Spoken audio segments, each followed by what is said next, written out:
الرحیم نحمده ونصلی علی رسولہ الکریم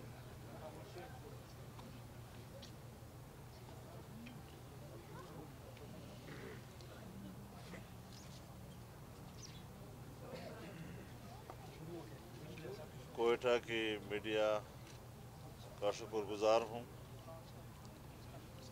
کہ انہوں نے آج پی ڈی ایم کے اس پریس کانفرنس کو کوریج دینے کے لیے اپنی بھرپور دلچسپی کا مظاہرہ کیا ہے۔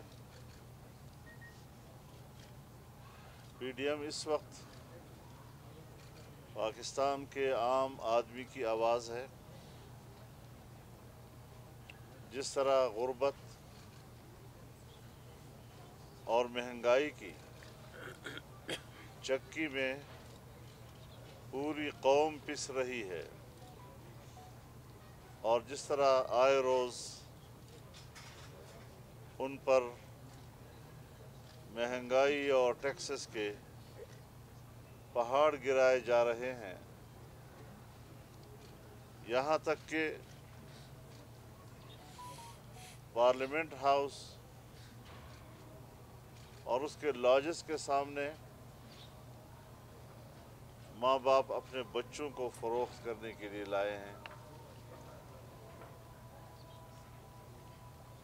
سندھ میں ایک پولیس سپاہی وہ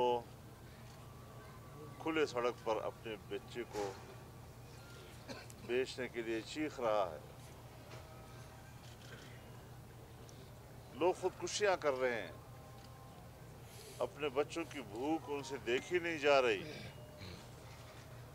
اور نااہل حکمران اقتدار کو طول دینے کے لیے ہر ناجائز حربے کو استعمال کرنے کے لیے تیار بیٹھے ہیں۔ جعلی اکثریت کی بنیاد پر حکومت کرنا، یہ 22 کروڑ عوام کو اپنا غلام سمجھنا ہے، اور ہم آج جو جدوجہد کر رہے ہیں وہ اس قسم کی حکمرانی سے آزادی کی جنگ لڑ رہے ہیں۔ یہ بہت بڑا جہاد ہے جو اس وقت پاکستان میں ان عناصر کے خلاف لڑا جا رہا ہے۔ اس حوالے سے کل یہاں کوئٹہ میں مہنگائی کے خلاف پی ڈی ایم کی قیادت میں ایک بڑا عوامی مظاہرہ ہوگا، ایک بڑی ریلی نکالی جائے گی اور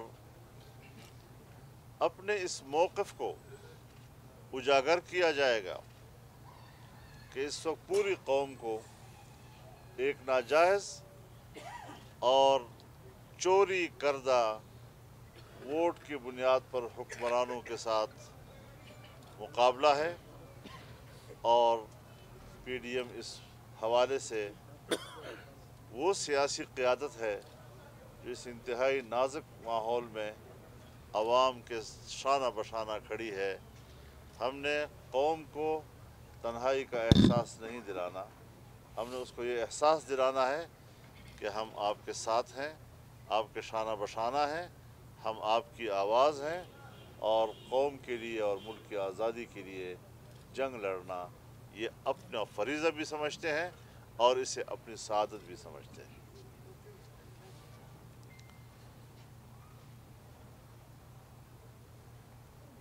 20 نومبر کو پشاور میں اسی طرح کا ایک بڑا عوامی مظاہرہ ہوگا، اور وہاں پر بھی صوبہ خیبر پختونخوا کے عوام اس میں شریک ہوں گے، پشاور کے عوام اس میں شریک ہوں گے، اور انشاءاللہ وہ بہت ہی کامیاب مظاہرہ قرار دیا جائے گا۔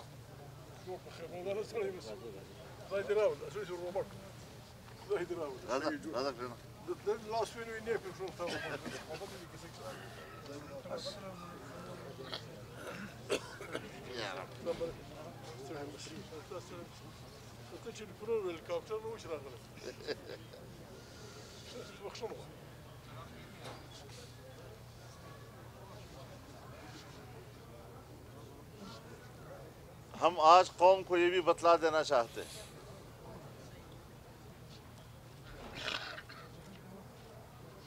کہ ناجائز حکمران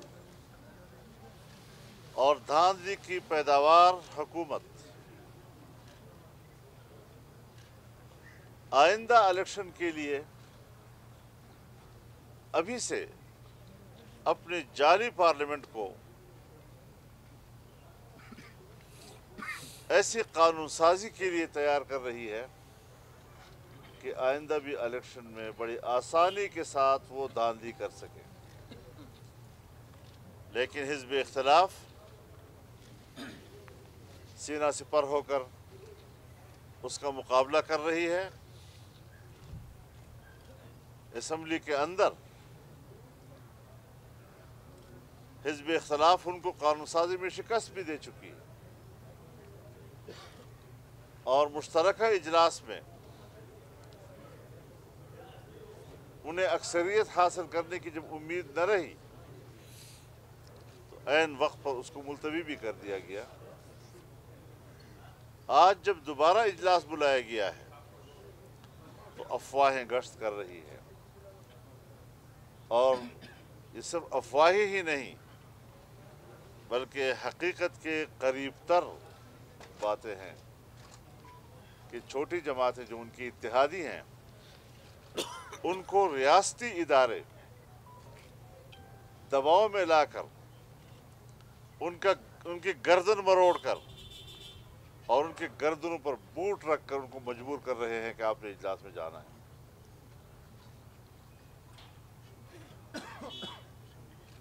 ہمارے پاس یہ رپورٹیں آ رہی ہیں. ہم اداروں کا احترام کرتے ہیں اور جب ادارے ہمیں کہتے ہیں کہ ہم نیوٹرل ہیں, ہم غیر جانبدار ہیں, اور پھر بہت بڑی لیول پر ہم سے یہ بات کی جاتی ہے تو ہم ان پر اعتماد بھی کر لیتے ہیں. لیکن آج پھر ان کی غیر جانبداری مجروح ہو رہی ہے. آخر ضرورت کیا ہے کہ یہ سب کچھ 19 نومبر سے پہلے کرنا ہے؟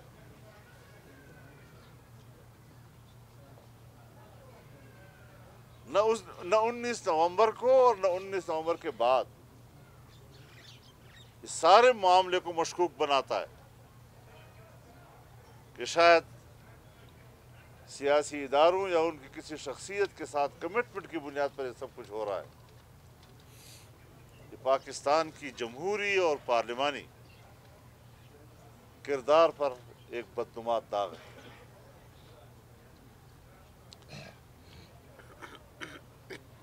اداروں کو خود سوچنا چاہیے کہ ہمیں غیر متنازع رہنا ہے, ہمیں غیر جانبدار رہنا ہے, اور ہم بھی ان کو غیر متنازع دیکھنا چاہتے ہیں, ہم بھی ان کو غیر جانبدار دیکھنا چاہتے ہیں. یہی ہماری خواہش ہے کہ پاکستان کی سیاست سے یہ داغ ختم ہو جائے. لیکن ہمارا ملک ہے, اگر سیاست میں مداخلت ہوتی ہے اور وہ بھی ناجائز مداخلت, تو پھر شکایت کرنا تو ہمارا حق ہے, گلہ کرنا تو ہمارا حق ہے. ہم نے فیصلہ کیا ہے کہ ہم پھر بھی آئینی اور قانونی راستہ اختیار کریں گے. پی ڈی ایم کے سیکرٹری جنرل جناب شاہد حقان عباسی صاحب کو یہ ذمہ داری سونپی ہے, اور فوری طور پر جناب کامران مرتضیٰ صاحب اور عطا تارڑ صاحب کو رابطے میں لیں اور پورا ایک سپریم کورٹ لیول کا ایک قانونی پینل بنائیں اور ان قوانین کا جائزہ لیں تاکہ ہم عدالت سے رجوع کر سکیں. ہم قانون اور آئین کا راستہ لینا چاہتے ہیں. ہم اگر عوامی مظاہرے کر رہے ہیں, ایک جمہوری ماحول میں عوام کو تسلی دینے کے لیے یہ ناگزیر امر ہے، اور اس طرف ہم بڑھ رہے ہیں۔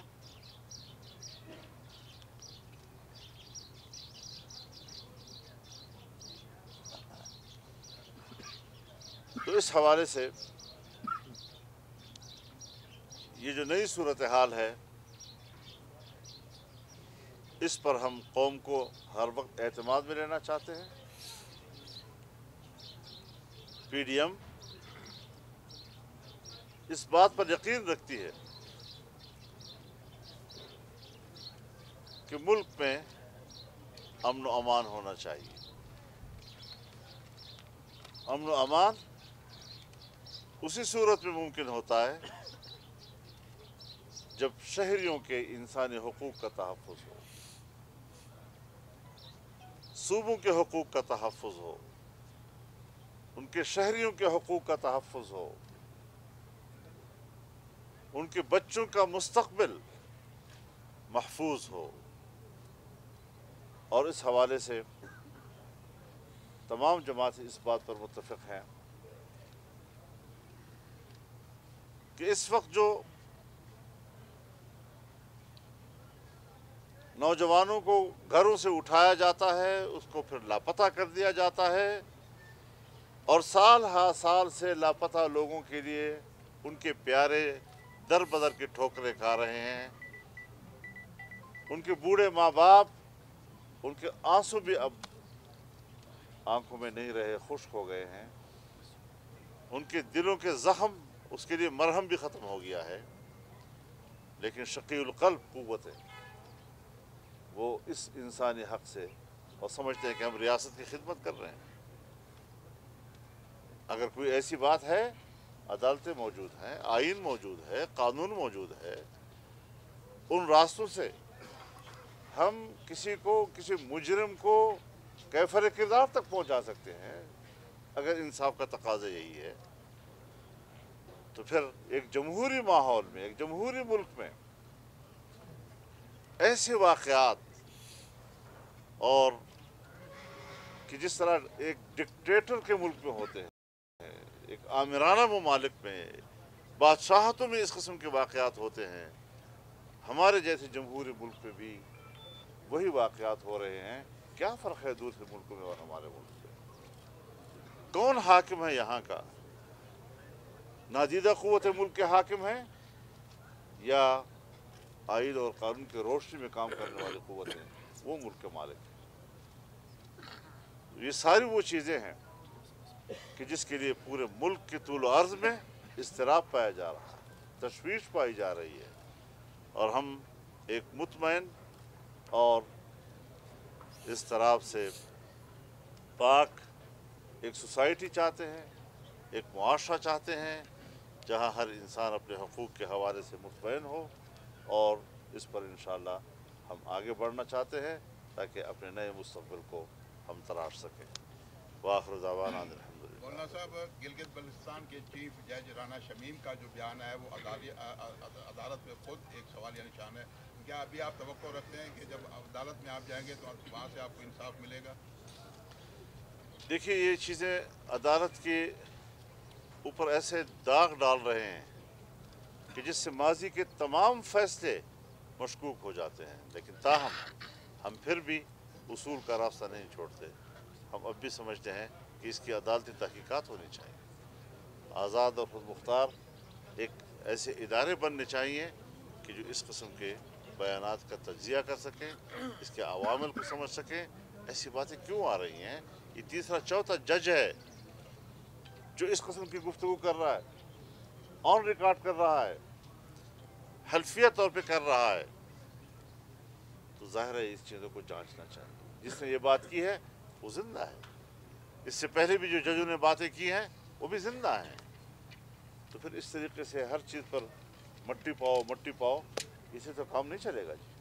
مولانا صاحب 20 کی بات کی، یہاں پر دو جو ہے نوجوانوں کو بلوچستان یونیورسٹی کا اسٹل سفا کیا گیا ہے، اس حوالے سے تمام امتحانات سے گفتگو کہ کل کے احتجاج کے ایجنڈے میں یہ بھی شامل ہوگا کہ لاپتہ افراد۔ دیکھیے، ہم انسانی حقوق کی بات ضرور کریں گے، اور یہ پورے ملک میں ہے حضرت، तालीमी इदारों से लोगों को उठाया जाता है, दीनी मदारस से उठाया जाता है, कॉलेज यूनिवर्सिटियों से उठाया जाता है। अगर वाकई कोई नौजवान इस किस्म के किसी अमल में मुलव्वस है कि जो रियासत को नुकसान पहुंचाना चाहता है, हमारी नज़र में वो जुर्म है, लेकिन उस जुर्म से निमटने के लिए आईन और कानून का रास्ता इख्तियार करना चाहिए। जबरी तौर पर ये क्या मालूम कि आपने किसको सजा दी और कैसे सजा दी। एक खुफिया इदारा और उसके चंद अफराद वही समझे कि हम मुतमईन हैं, हमने जो कुछ किया है ये काफ़ी नहीं, कौम मुतमईन होने चाहिए। मौलाना साहब नवंबर के बाद आप कितने महीनों तक हुकूमत को चलता हुआ देख रहे हैं?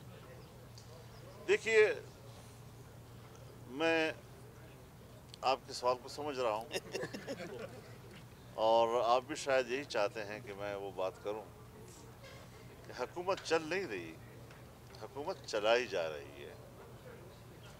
हम चलाने वालों को भी जानते हैं और चलने वालों को भी जानते हैं। अपाहज हुकूमत और सहारे से चलने वाली हुकूमत ये हुकूमत नहीं कहलाती। हुकूमतें चलनी चाहिए आवाम के सहारे से। मुझे बड़ा अफसोस होता है, दुख होता है जब हमारे इदारों के ज़िम्मेदारान और सरबराहान इस प्राइम मिनिस्टर को मुंतखब वज़ीर-ए-आज़म के नाम से पुकारते हैं, जब वो इनको अपना बॉस के नाम से पुकारते हैं, हमें दुख होता है, हमें अफसोस होता है। हमारे पास बहुत कुछ है कहने को, लेकिन सिर्फ हम इज्तिनाब कर रहे हैं उससे कि कहीं बहुत ही ज़्यादा मुल्क में मामलात ख़राब ना हो। हम सूरत हाल को बेहतर बनाने के लिए दिन रात सोचते हैं और सूरत हाल को बिगाड़ से बचाने के लिए सोचते रहते हैं। मेरे ख्याल में हमारे इन जज्बात का एहतराम किया जाए। कौमी असेंबली में और सेनेट में ये जो आपका एहतजाजी मरहला चल रहा है, इसके बाद आपका क्या कोई राय अमल होगा कौमी असेंबली में या सेनेट में, कोई तब्दीली के हवाले से? ये तो हालात में देखा जाएगा। अभी फ़िलहाल उनको कोई अक्सरियत हासिल नहीं है। उनके इत्तेहादी जो हैं उनको कल तक वोट देने के लिए तैयार नहीं थे और कल ही शाम को जब इजलास बुलाया गया तो उसने एक मैसेज दिया कि शायद, लेकिन इसके दौरान हमारे पास रिपोर्टें आई हैं बाकायदा कि किन किन लोगों को सेफ हाउसों में ले जाया गया, किन किन लोगों को टेलीफोनें की गई हैं और फिर अपोजिशन के मेंबरान को जो टेलीफोनें की गई हैं कि आपने नहीं आना, वो भी हमारे रिपोर्ट में है। तो इसका माना यह है कि एक जबरी अक्सरियत है ना, एक ज़बरदस्ती वाली अक्सरियत और वो भी 4-5 वोटों की अक्सरियत। तो इस तरीके से खींचतान के और ज़बरदस्ती और गर्दन मरोड़ कर और हाथ मरोड़ कर वोट हासिल करना, इससे अगर कोई कानून बनता है वो कोई कानून की हैसियत नहीं रखेगा, उसका कोई एहतराम नहीं होगा। इसका माना है कि मुल्क जबर के तहत चल रहा है।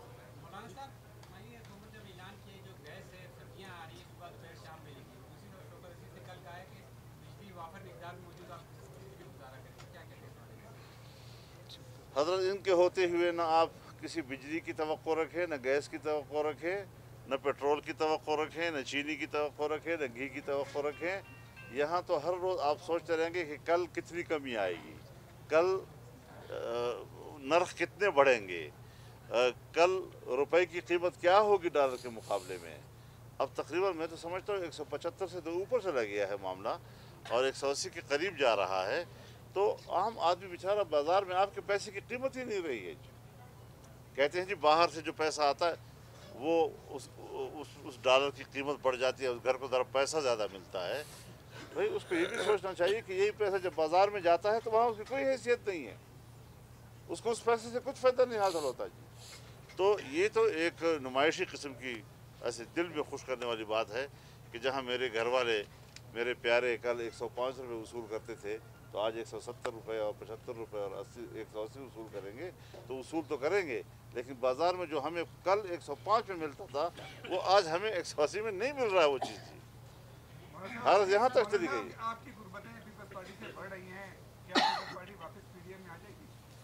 देखिए, इसको अब हम अभी तक कोई संजीदा अमल नहीं समझ रहे हैं। अगर बिलावल साहब मेरे पास आए हैं तो हमने तो कभी किसी को अपने घर में आने से नहीं रोका है। आए हैं, आधा घंटा गुजार के गए हैं।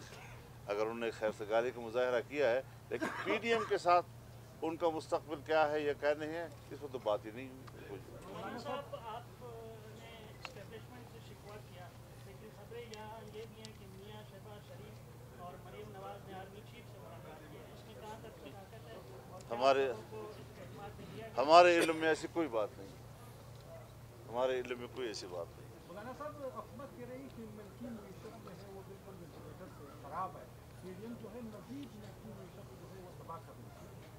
यानी इसका माना है कि वो हमें रोने का भी हक नहीं देती। यानी कौम रो रही है, हम रो रहे हैं, इसी बदहाली की वजह से एक आदमी कराह रहा है, चरपाई पर है, वो कहते हैं मेरा इलाज करो, और अगर वो चीख रहा है तो आप कहते हैं जी आप अपने इलाज को और मुश्किल बना रहे हैं। ये तो बेवकूफ़ी और हमाकत वाली हुकूमत है। इनके यहाँ जहालत, हमाकत, इसके अलावा और कुछ नहीं है। न कोई विज़न है, न कोई सोच है, न कोई फ़लसफ़ा है। बस आ गए और हुकूमत पर बैठ गए। और वो लोग, और आप ही में से, आपकी मीडिया में से वो लोग जिन्होंने उनके लिए कैंपेन चलाई थी, आज वो अपने सर पीट रहे हैं और अपने ऊपर लानतें भेज रहे हैं कि हमने क्या किया था, हमने क्या उम्मीदें वाबस्ता की थी। भाई एक पढ़ा लिखा आदमी क्यों ऐसे जाहिरों से उम्मीदें वाबस्ता करता है? हम भी तो पाकिस्तान के शहरी हैं, हम भी तो इसी मुल्क पे रहते हैं, हमारे पास भी जो वसाइल हैं तो इसी मुल्क के वसाइल हैं। हम भी तो इसी बाज़ार से जाकर ख़रीदते हैं और इसी मुल्क में ज़िंदगी गुजार रहे हैं। तो हमने तो बहुत पहले कहा था कि आप बहुत बड़ी गलती करेंगे, बहुत पहले कहा था। तो थोड़ा सा इन मिस्किनों गरीबों की बात को भी समझ लिया करें कि गरीब मुल्ला के आज़ाद पर कलमा भी पढ़ लिया करो। जी, हमारे राब्तों का माना ये होता है कि मियाँ साहब आ रहे हैं, इसके लिए कोई इशू नहीं है मुल्क के अंदर, उन्हीं के आने का इशू है। वो फैसला उन्होंने खुद करना है, जब वो तशरीफ़ लाए। लेकिन आजकल दुनिया जो है वाबस्ता है। हमने कल भी जूम पर मीटिंग की है, हम ऐसे आपस में बैठे रहे जैसे हम आप एक दूसरे को आमने सामने सुन रहे हैं। मौलाना साहब, असद उमर का कहना है कि अगर अपोजिशन वाले यहाँ पर आए इस्लामाबाद में तो उनके साथ ये असर होगा, लाठीचार्ज होगा, उन पर तशद्दुद होगा। तो क्या तो इसके बाद आप लोगों का है प्रोग्राम जाने? बढ़ के न मारा करें, हमें बढ़ के मालूम है कि इन बड़कों के लोग हैं। अगर अपोजिशन ने फैसला किया कि तुम्हें उठाकर बाहर फेंक दे, फिर क्या करोगे? लेकिन तुम्हारी हैसियत क्या है? हाँ? लेकिन बलूचिस्तान में तो इत्तेहादी बन के उनको और सहारा दिया। क्या बलूचिस्तान में अपोजिशन ने बाप पार्टी के एक मुखालिफ ग्रुप को सहारा दे के उसको आगे लाए। बलूचिस्तान की मखसूस सूरत हाल के पेश नज़र ज़ाहिर है जी, मैं अपोजिशन में बैठा हूँ। जब ज़ाहिरी साहब की हुकूमत थी तो हम अपोजिशन में बैठे थे, और अपोजिशन हुकूमत सारी आकर अपोजिशन में बैठ जाए तो फिर मैंने क्या कर रहा है मुझे बताओ उस वक्त। फिर जब सारी हुकूमत अपोजिशन में आ जाए और मैं पहले से अपोजिशन में हूँ, और मैं उस वक्त भी लीडर अपोजिशन था और मैं आज भी लीडर अपोजिशन हूँ, और मेरे दामन में आकर गिर जाए सारे, तो फिर हमने तो उसी के मुताबिक फैसले करने होते हैं। वो ना आते तो हमने कोई दरख्वास्त नहीं की थी उनसे।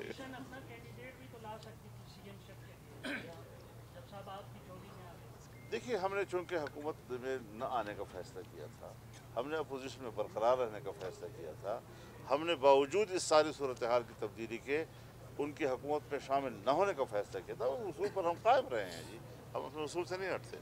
पंजाब की हुकूमत गिराने में बताया जा रहा है कि मियाँ शहबाज शरीफ सबसे बड़ी रुकावट है। वो कहते हैं कि ये उस्मान बुज़दार है, तो इसमें कहा था कि क्या कभी आप लोगों ने एहतजाज किया है कि पंजाब की हुकूमत गिराई जाए? पंजाब की हुकूमत गिराने से पहले ये सोचें कि मुतबादल क्या है, तो अगर मुतबादल उससे भी ज़्यादा ख़राब हो फिर क्या करेंगे? तो इसलिए सारी चीज़ें को सियासतदानों पे ज़रा छोड़ दें, हम बड़ा ठीक ठाक फैसले करते हैं, सब कुछ बड़ा हिसाब किताब ठीक रखते हैं हम लोग। बहुत शुक्रिया आपका जी।